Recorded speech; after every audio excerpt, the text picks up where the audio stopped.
along with Indy Maven, we've partnered with Indiana University Kelley School of Business, Indianapolis, as we continue to interview female founders in our Indianapolis community. Whether you're ready to deepen your knowledge after a few years in the field or you're looking to expand your experience-filled resume, you can be ready for whatever life brings your way with the top-ranked Kelley School of Business Evening MBA in downtown Indianapolis. In just 24 months, while you work, you'll learn to make better decisions, chart success for organizations, and unlock the talent of people. You'll find your passion and you'll be prepared as new doors of opportunity open. Learn more by clicking the link in the description below. So, hello and welcome back to Founder to Founder. Today I'm sitting with Victoria in her store. So excited. My name is Arianna Cruz, and Founder to Founder is where we interview female founders in a variety of industries. And I am so excited to be sharing space with you today, literally sharing space with you, and to just learn more about you and all that's coming up. Do you mind introducing yourself? Yeah, so I'm Victoria Beaty, and I am the CEO and founder of the Botanical Bar. The Botanical Bar is a specialty plant shop that focuses on plants, affordable plants, soil, pots, and unique gifts, all created by women and women of color. That is so awesome. And walking up this morning, like the sky is so blue, it just felt surreal because I feel like when we first started talking, we were planning this out and you were like, my shop should be opening in June, like let's do it there. And to just see it come to life, I like screamed a little out loud when I saw your Instagram reel. It's so cool to hear women planning and speaking it into existence and then it happening and then just physically experiencing it. Yes. What has that been like, bringing this space to life? So it's been surreal, really. I actually launched Botanical Bar in 2020. Okay. So I launched it with a friend of mine. We're no longer business partners, which that is a story in itself about, picking the right business partner, which is really, really important. It's like being in the right marriage. But I launched it in 2020 when I kind of reconnected back to like houseplants. All of us were in lockdown and really we're kind of exploring the outdoors because that was mostly the only thing we could do. So I did my first pop-up shop at a farmer's market and I just enjoyed, what I was building. And so I was like, I really want a store. My business partner did not want a store at the time. So I'm like, well, I think, this is kind of the direction I want to go. And so I kind of branched off on my own. And so I had another space, another learning lesson of picking the right space and making sure you do your due diligence around, the paperwork, the leasing, and also if you have a bad feeling about something, like just take your time and think about it. In my first space, it was beautiful, perfect location, just like this one, but there was just something that didn't sit right with me. It really seemed too good to be true, and it was. So I thankfully, got out of that lease, and then I was like really upset. I was like, let me just keep trying for a space. And then one day I randomly emailed the owner of this space, which also owns the CCIC, which we've done some work with them in the past for our farmers market, and they're like, yeah, we have a cool space opening soon, and it was this space. And I walked in and I was like, oh my God, like I'm already going next door a lot to the coffee shop, like this is perfect. And so I was going to Africa a week later and I signed the lease and went on my way to vacation, and and kind of, made a quick decision. Sometimes, making a decision, not making a decision is a decision. Mm-hmm. So I really had to tell myself, don't be too scared because of what happened at the last space.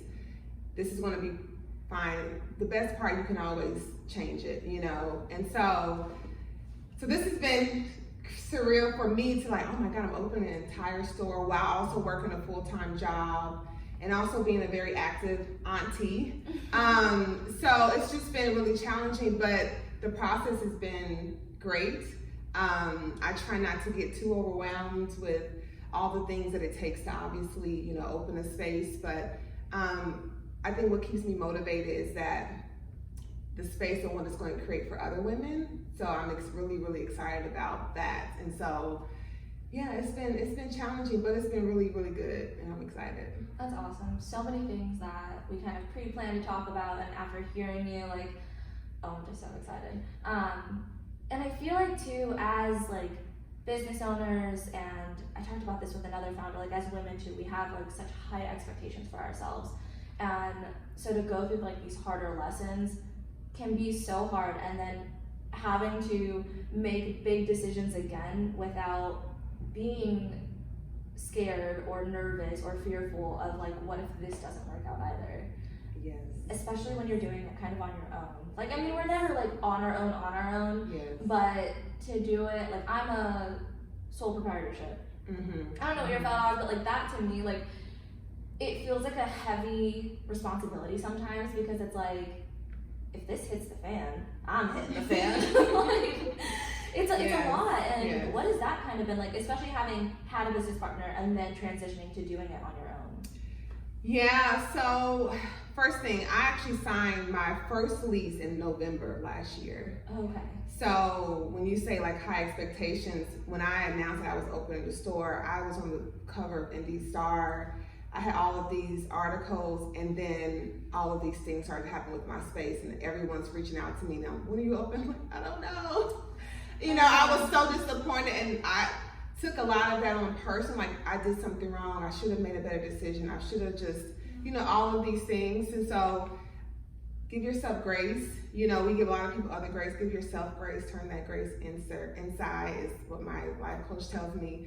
Because it's hard, and every decision is not going to be the right decision. And sometimes, you know, women, we're not always taught to trust our intuition. And sometimes we don't know what that is and what that feels like. And so we maybe ourselves is telling us that, just slow down, give yourself a moment. And we're like, no, we have to do this because we may be trying to please other people or look a certain way. And really, it's really about what you want at the end of the day. But entrepreneurship is lonely. You know, people say all the time, it is true. Like, it's great to have a support system like your family. My family has been in this space almost every day since I got the keys to help clean and all of that. But at the end of the day, it's still me. Yeah. And so, you know, they can leave, but, you know, I still have the responsibility that I have to pay this rent. I have to make sure all the big things are done. So what I did learn, though, is when I had my business partner is I wanted her to be my partner because I didn't want it to feel lonely. I wanted to have a partner, but I was doing all the work anyway. So it was like, well, I might as well just do it by myself. And, you know, you can't make people want more than what they want for themselves. And you'll find yourself frustrated trying to push people to see your vision, and you're the only one who has the vision to be able to see that God gave you your vision. And so we sometimes get frustrated when other people don't see it, but it's not for them to see, you know? And so, you know, it was soundbite right there. Oh my gosh, yeah.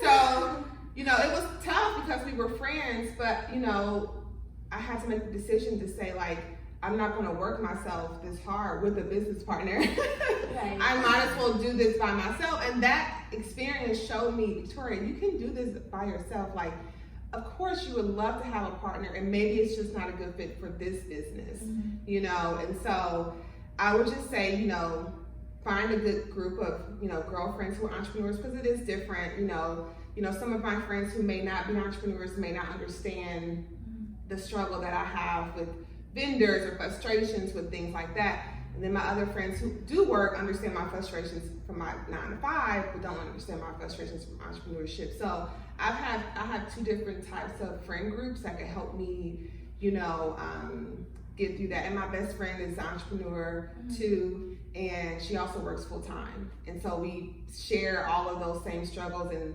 you know, there's been times where I'm like breaking down crying because you're frustrated, or you have to make a decision, or you just tired of having to make all of them by yourself.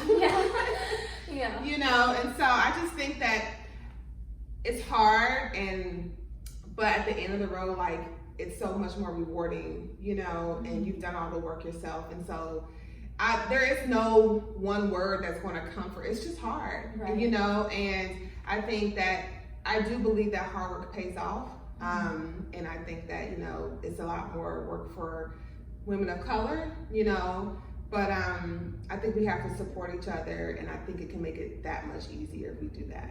Yeah, I mean, I feel like you're exemplifying that already. You shared with me that you are going to have other products in your shop other than just yours that are created or owned by women of color. Can we dive into that? Because I love the the statement that like empower. Mm-hmm. I mean, that's a shortened one. Mm-hmm. Obviously, Mm-hmm. you can add different words in there, but empowered women empower women. Mm-hmm. And Mm-hmm. I love the way that you are not only creating opportunities for you to rise up, but you are creating opportunities to bring other women with you. Mm-hmm. Yes.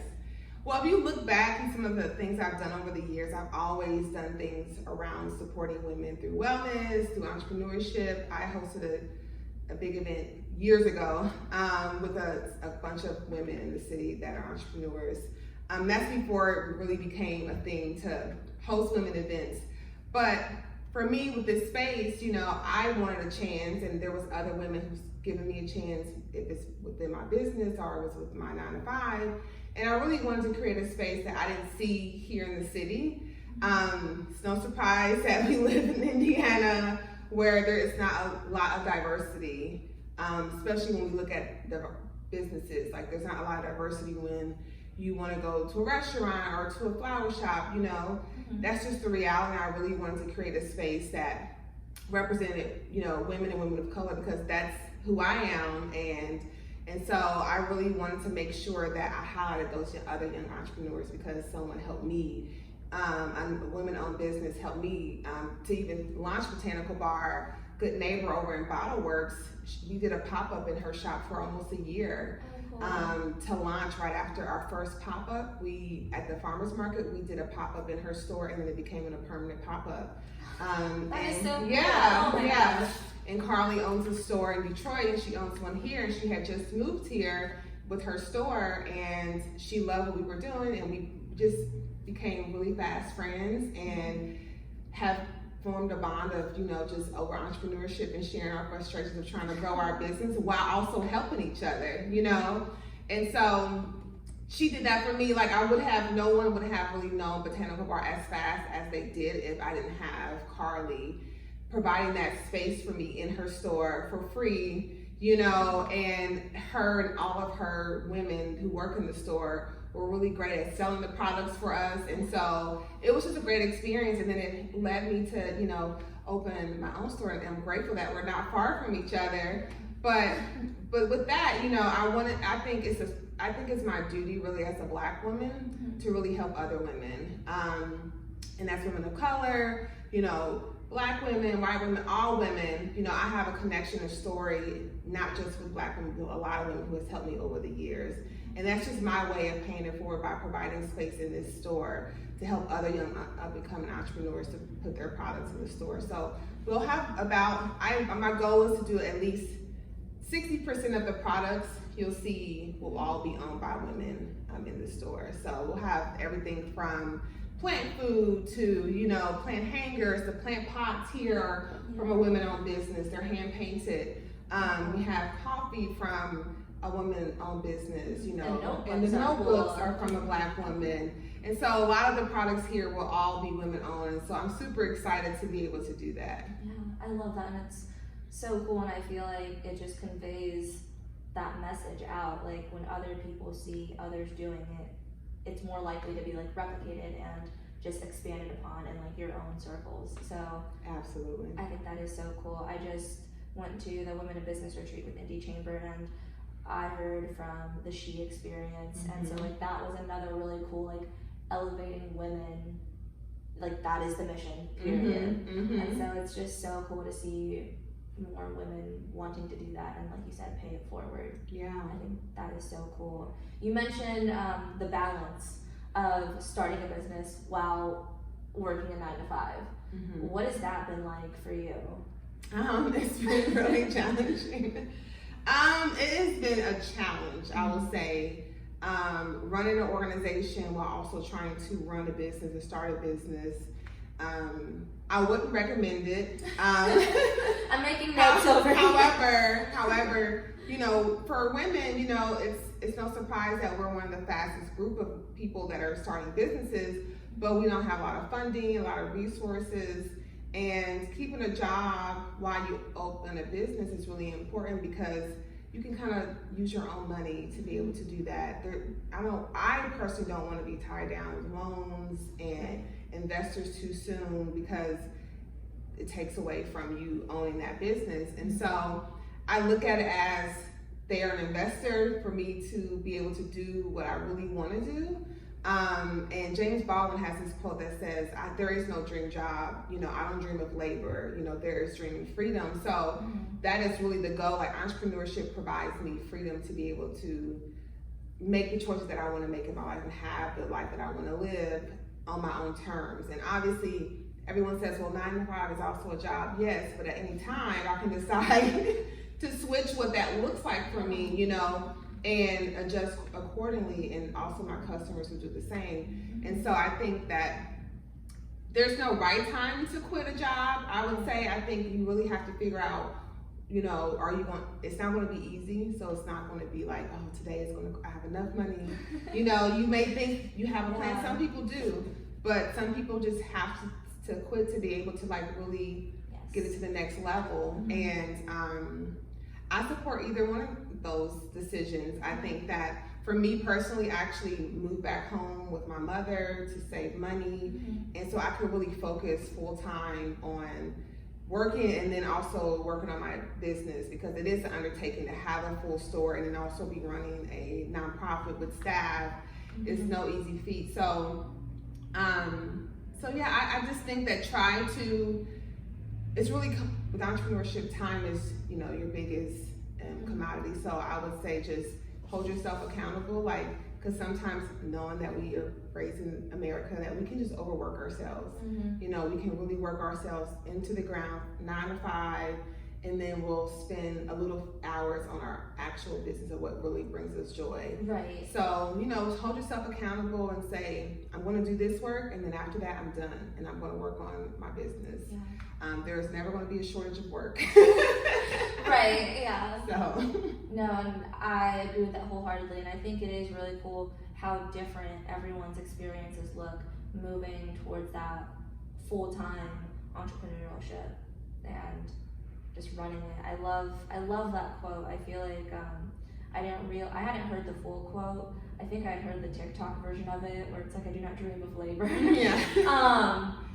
But I love that, and I feel like since graduating high school, I always thought of the other one that's like, love what you do and you'll never work a day in your life. And I feel like it's very cool to see in the last like few years, so many people choosing themselves over working themselves at a job that they don't have passion in, or that like doesn't fill their cup. And it's been really cool to see the support that small businesses have been getting, because I mean, somebody recently told me that like small businesses, I think they account for like 60% of like the business that's actually done in the US, and I think that is so cool. Like, it's not just big business like running it out here, it's people who are people being supported by like other real people. Absolutely. And I think that is so cool, and I don't know, it makes me feel hopeful, especially as like a young small business owner, that like there is that opportunity like awaiting. Yeah, I mean, just, I would say with the quote that what is it? You do what you love, you never work a day in your life. You will still find a time where you're like, I do not want to be bothered with this. Well, definitely like the accounting side. I'm like, I don't want to do the numbers. Somebody has to do it, but yeah. But there is a sense of being able to, you know, create what that looks like. So I think that's the joy that you find in that. And so it's never going to be perfect, you know, anywhere. But I think the difference, and everyone's not meant to be an entrepreneur either. And sometimes people are meant to, I know people who work and also run a business. I know a young woman who works at Kinko's full time and has a restaurant with her family and co-owns it.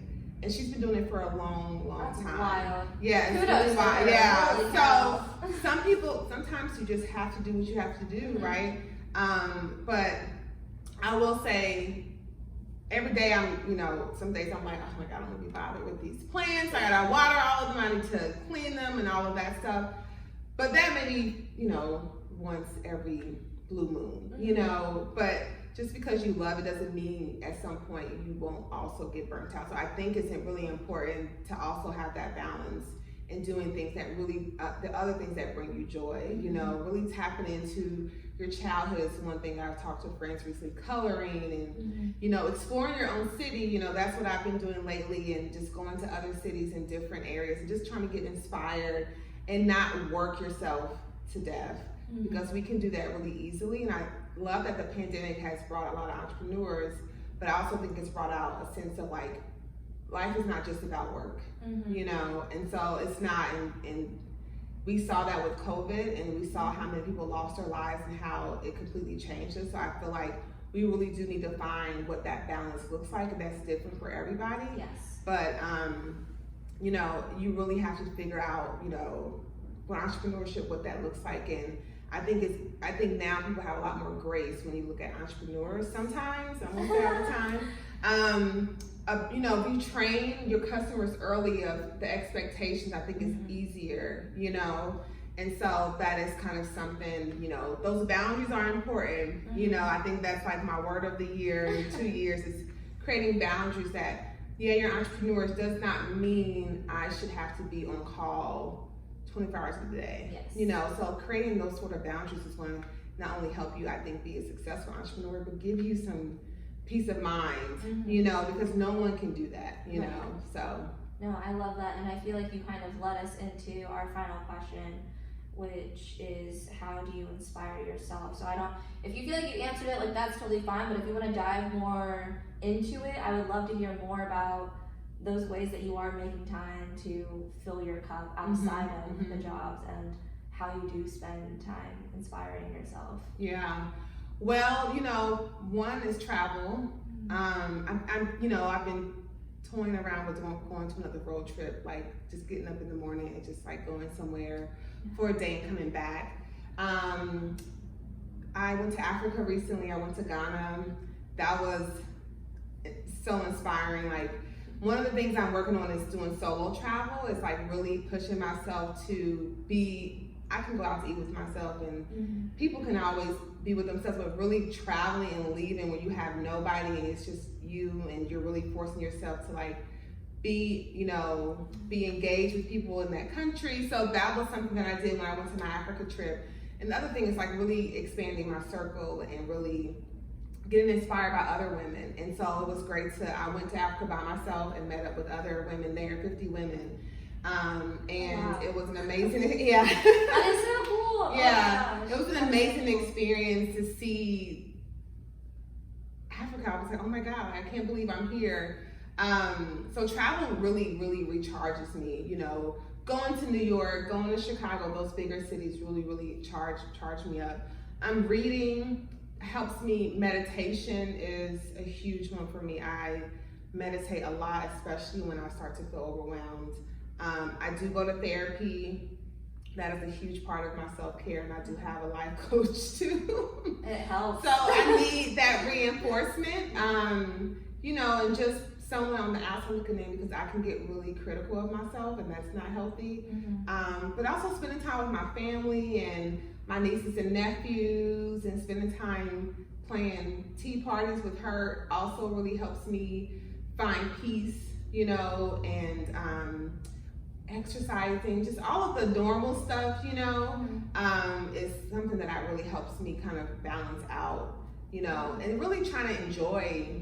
I think that we have this concept of time of like, you have to only wait till the weekends to do certain things. And there's some days where I just want to spend a Tuesday, you know, not working, and, you know, maybe taking a walk and having a slow day. I think, again, what COVID has taught us, like, we can really create whatever we want, you know, and it's not bounded by 9 to 5, it's not bounded by time or Monday to Friday. It's really about what type of life you want to live. And I think that's kind of and obviously it's something I'm also still trying to learn, because I've been taught my entire life that there's a 9 to 5, there's this time, you know, all of that routine that we're taught just growing up in America.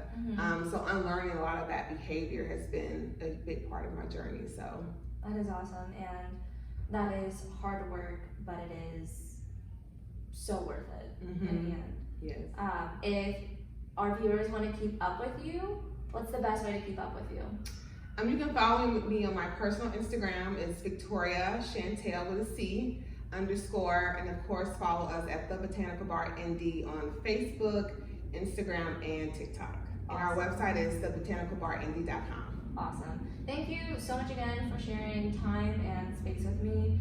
It has been so cool getting to know you. We've ran into each other at events or setting up in the Maven space, but we have never gotten to sit and chat, and I'm just so grateful for you and everything that you're doing, and I cannot wait to see this at the grand opening. Yes, I love to have you at the grand opening, of course, on June 12th. So yes, I'm always happy to speak to other entrepreneurs and women who are doing their thing, so I appreciate it. Thank you. Thank So you. much. I appreciate it. And thank you so much to Indie Maven for connecting us, as well as the Kelly School of Business Evening MBA program for supporting us as we interview more female founders. Join us next time.